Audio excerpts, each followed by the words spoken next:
বছরই বাড়ি ফ্যামিলি সহ 2খানা স্করপিও ভাড়া করে যায় কোথায় জানেন? পাথর চাপড়ির মাটিতে। কোথায়? পাথর চাপড়ি। জানি না আমার এলাকাতে পাথর চাপড়ি, কিন্তু আমি জিন্দেগিতে যাইনি। তো এই পাথর চাপড়ির মাটিতে যাই, তো ওর হাতে অনেকগুলি আংটি পরে আছে। আমি বললাম, বাপ এতগুলো আংটি আপনি পরে আছেন, ভারী লাগে না? বলছে, মুলবিরা পরের বারতে খায় আর ভোটি মোটা করে, কোনো খবর রাখে? বলে, কেন জি বাবা? বলছে, এই আংটিতে আমার অসুখ হবে না, এই আংটিতে আমার জ্বর হবে না, এই আংটিতে আমার পাতলা পায়খানা হবে না। এই করে করে আমাকে ব্যাখ্যা দিচ্ছে। আমি বললাম, একটা আংটি পেলেন না যে এই আংটিতে আমার মরণ হবে না?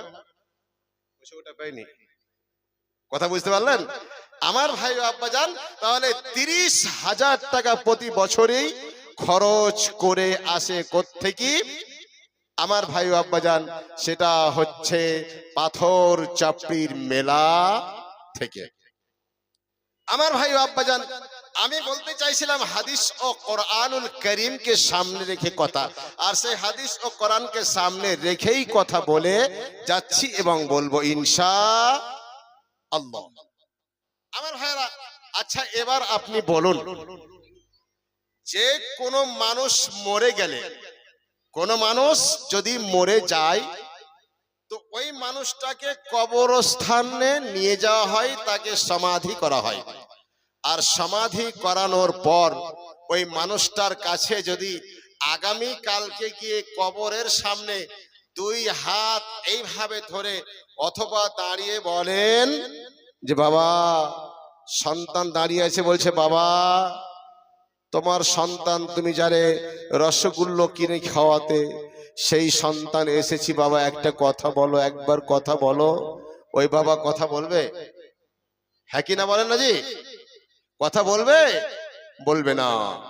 অথচ ওই পাথর চাপড়ির মেলাতে আমার জানা মতে যেখানে অরুষের মেলা হয়, তার নাম হচ্ছে দাতা বাবা। কি হয়? দাতা বাবা।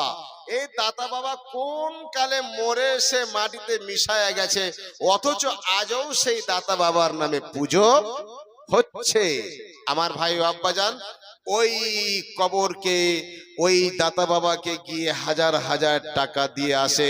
অনেকগুলি আংটি পরে আছে, এই অনেকগুলি আংটি পরা কিশোরীর আশায় দাতা বাবার কাছে গিয়ে কান্দা, দাতা বাবার কাছে গিয়ে কিছু চাওয়া, এর নাম শিরক।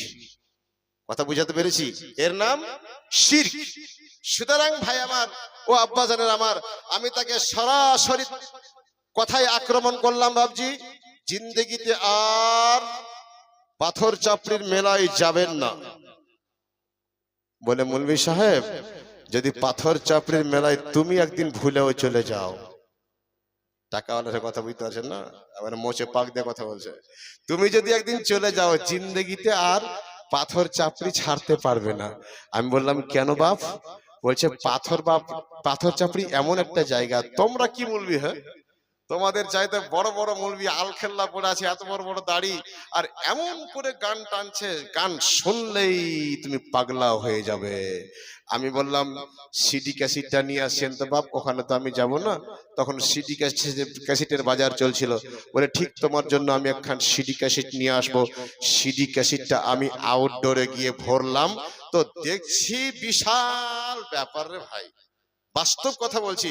একজন ফকির, তার এত বড় বড় চুল, মোচ বিশাল বড়, গোটা মুখ ঢাকা, মাথায় জট, আর চতুর্দিকে তার জুয়ারিরা ঢোল নিয়ে বসে আছে, আর ই তখন গান টানছে,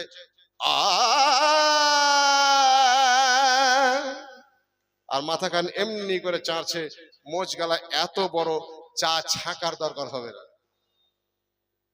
বুঝলেন? চা ছাকার দরকার হবে না, এত বড় তার মোচ।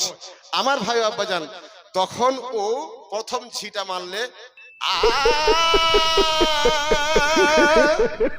আমি বলছিলাম, এই জন্য বলেছিল যদি একবার গান শুনে নাও আর ভুলতে পারবা না। তো গানটা প্রথম বাক্যটা কি বলছে জানেন? তোমার মত দয়াল দাতা আর তো পাবো না রে, তোমার মতো দয়াল দাতা আর পাবো না।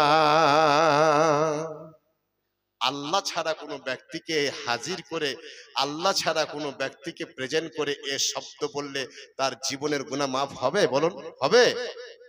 অথচ সেই গানগুলো আমার মুসলমানের ঘরে বাজে।